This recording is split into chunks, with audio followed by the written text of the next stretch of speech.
മണിപ്പൂരിന് എത്ര സ്റ്റേറ്റുകൾക്ക് കേന്ദ്രം സാമ്പത്തിക സഹായം കൊടുത്ത് പ്രതികരണമുണ്ടായപ്പോ പല സ്റ്റേറ്റുകൾക്കും കൂടുതലോ. എന്താ അവിടെയുള്ള ജനങ്ങൾക്ക് കിട്ടേണ്ട പണമാണ്, കൊടുക്കണം. പക്ഷെ വയനാട്ടിലെ പാവങ്ങളായ ആളുകളുടെ വേദന ദുരന്തത്തിന്റെ വേദനയല്ലേ? അവരുടെ കണ്ണുനീർ ദുരന്തത്തിന്റെ കണ്ണുനീരല്ലേ? അതിന് വിലയില്ലേ? പ്രധാനമന്ത്രി വന്നുകൊണ്ടെന്നാ പറഞ്ഞത്. നിങ്ങൾ ഒറ്റയ്ക്കല്ല, ഞങ്ങൾ കൂടെയുണ്ട്. കൂടെയുണ്ട് എന്ന് പറഞ്ഞാൽ അത് സംസാരം കൊണ്ട് മാത്രമാണ്, പ്രവൃത്തി കൊണ്ടില്ല. അവിടെയാ പ്രശ്നം. ഓരോ വർഷവും കൊടുക്കുന്ന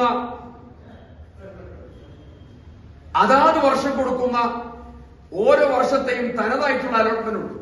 ആ അലോട്ട്മെന്റ് വെച്ച് ഇതിനെ പ്രത്യേകമായി നോക്കിക്കാണാതെ അതിൽ നിന്ന് രക്ഷപ്പെടുക, അത് ഒരു ദുരന്ത സ്ഥലത്ത് പെരുമാറേണ്ട മര്യാദയല്ല, ഒരു ഗവൺമെന്റ് ചേർന്ന ഭാഷയും സമീപനവുമല്ല.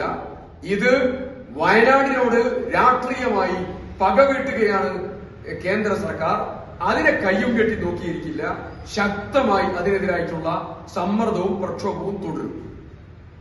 അതിനെ സംസ്ഥാന സർക്കാരിന് കൂട്ടിയോജിപ്പിച്ച്, അതുപോലെ കോൺഗ്രസ് രാഹുൽ ഗാന്ധിയും പ്രിയങ്ക ഗാന്ധിയും ഉൾപ്പെടെയുള്ള ദേശീയ നേതാക്കന്മാരെ കൂട്ടുപിടിച്ച് ജനങ്ങൾക്ക് വേണ്ടിയുള്ള പ്രക്ഷോഭവും പ്രവർത്തനവും സമ്മർദ്ദവും നിയമപരമായ പോരാട്ടവും തുടരും.